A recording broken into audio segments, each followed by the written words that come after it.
Hello and welcome to the video. In this first screenshot, we see that Max has already threatened the victim. Despite her asking him to stop, he continues to act clueless, pretending he hasn't done anything wrong.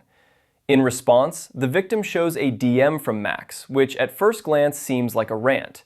However, when you reach the bottom of the rant, his ending words shift the meaning of the DM to a more threatening or at least sarcastic tone. Here we see Max asking another user in this group chat to remove a comment. This can be taken one of two ways. The first being he's acting defensively because of the context of the comment, or he feels like he's special and that rules when it comes to certain comments or subjects being the main topic that go against websites' TOC don't apply to him. I'm not sure what they're talking about here, but what I want to point out in this screenshot is the fact the victim is telling Max she is going to tell me about him calling her a slur. Talk about history repeating itself.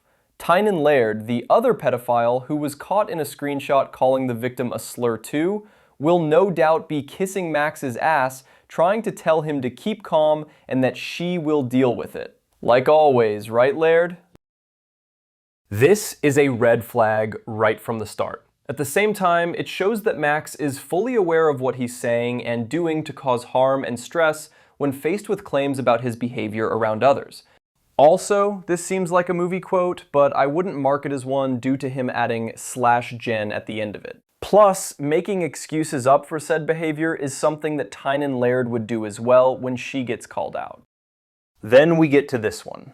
I'm not surprised that Max would add me after hearing I was being told about this. Lying about drinking because of someone is bad in general, but when it's to cover up the fact you love to drink because you're a fucking idiot who takes things way too far is not okay.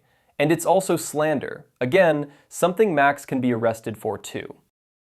On a side note, Helson Comics, you know, the verbal abuser, also seems to be trying to tell Max to fuck off. While Max continues to blame my girlfriend for him being expelled, it had nothing to do with her, and more to the point that his unacceptable behavior and love for underage feet is the reason why. His bullying, points of view that make no sense and are normally back up with no proof, ends with him getting into trouble.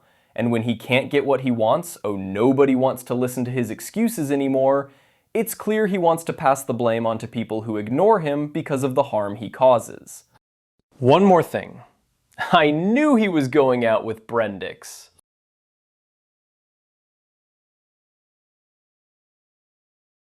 Finally, to end this video, I want to point something out. Getting straight to the point.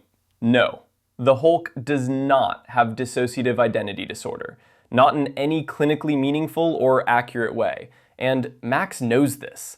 Just like Mr. fucking Know-It-All knows Marvel has played with that idea for decades. But it's fiction stacked on more fiction.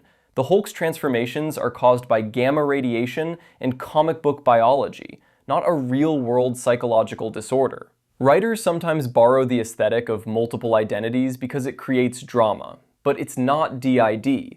It's a supernatural mutation wrapped in metaphor, which again, Max knows. People with real DID don't turn into giant green rage monsters. They don't magically transform bodies.